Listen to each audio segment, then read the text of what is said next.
Un rassemblement devant le Grand Théâtre à l'appel de tous les comités pour la Palestine, pour arrêt des bombardements.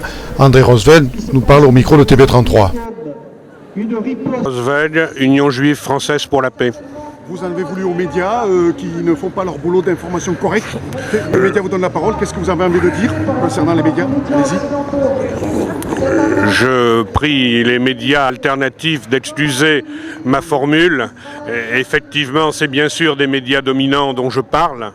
Et particulièrement, j'étais en colère ce matin parce que le rassemblement d'aujourd'hui, l'information a été donnée à tous les médias de Bordeaux et il n'a pas été trouvé 3 lignes dans Sud-Ouest ce matin pour annoncer notre rassemblement qui est appelé pourtant par de nombreuses organisations, y compris syndicales, politiques, associatives, et pas simplement un petit groupe d'allumés qui aurait la Palestine comme obsession. Donc, et d'autre part, considérer qu'aujourd'hui, l'information principale, c'est le match contre l'Argentine. Bon, nous ne méconnaissons pas, y compris dans nos rangs, l'existence de sportifs et de supporters, mais il y a quand même un choix qui est d'obscurcir les enjeux de la situation. Donc, il y a dans les médias plusieurs choses. Il y a d'une part cette manière de relancer, enfin de mettre la politique internationale, même quand elle touche les citoyens comme dernière roue du carrosse de l'information. C'est aussi dans le contenu même une incapacité à faire une information complète et à constamment reprendre en définitive les concepts, les idées, les éléments de langage que Israël distribue de façon systématique avec ses relais médiatiques. Et ça, c'est quelque chose qui est une responsabilité. J'espère que les étudiants en journalisme apprendront un jour à être indépendants de ces éléments de langage. Mais il faut se dire que cette offensive médiatique est permanente de la part d'Israël. Il faut que vous sachiez que l'école de journalisme de Lille a accepté d'organiser un stage en Israël en commun organisé par le CRIF. Bon, nous avons aujourd'hui un État qui bafoue des dizaines et des dizaines de résolutions de l'ONU. Nous avons un État qui a été condamné par la Cour pénale internationale et nous voyons ici une école de journalisme qui considère que ceux qui soutiennent cette politique criminelle peuvent être les organisateurs d'un voyage d'étudiants en journalisme. Donc nous sommes effectivement, par rapport aux médias, dans une lutte permanente. Nous savons qu'effectivement c'est un champ de lutte et pour nous c'est un champ important. Nous remercions tous ceux qui essaient par les médias alternatifs, par les médias électroniques, d'échapper à ce rouleau compresseur. En même temps, nous avons, nous, le devoir de continuer à nous adresser aux médias dominants pour exiger d'eux qu'ils fassent leur travail. Deux mots, qu'est-ce qui se passe à Gaza? Vous avez expliqué, vous pouvez nous dire ce qui se passe à l'heure actuelle, ce matin, à Gaza? Au moment où je vous parle, mes informations remontent à 9h30 du matin.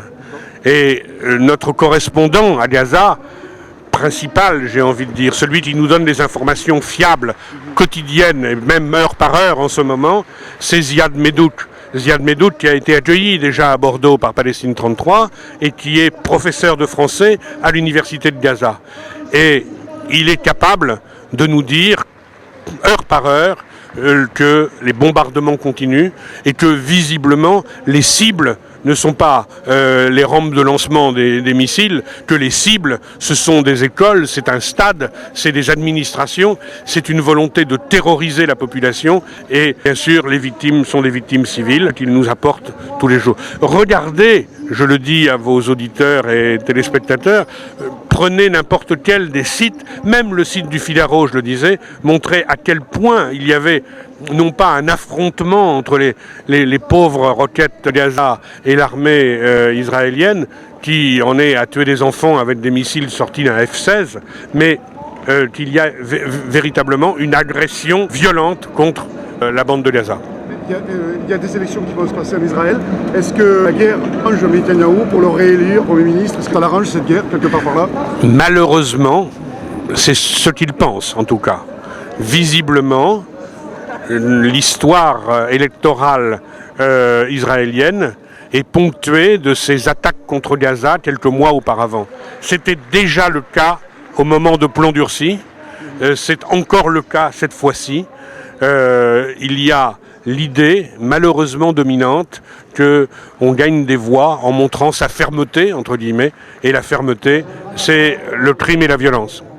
Ça veut dire que on la réélire, vu qu'ils protègent les Israéliens contre les attaques de Palestiniennes, grâce à ça permet de le réélire.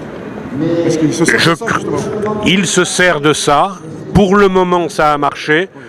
Notre rôle est, en développant la campagne boycott des investissements sanctions, en développant nos rapports avec la population israélienne, en soutenant la poignée d'anticolonialistes israéliens, c'est d'essayer, malgré tout, d'envoyer un message à la population israélienne pour lui dire qu'en suivant de tels bergers, elle suit une route criminelle, mais aussi suicidaire.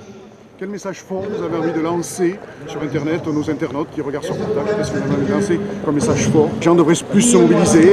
Oui, je pense que dans les jours qui viennent, si cette offensive se poursuit, nous aurons l'occasion d'appeler à de nouveaux rassemblements. J'ai envie de dire à ceux qui suivent un tel média, ne vous contentez pas de venir au rassemblement, ceci serait déjà très bien.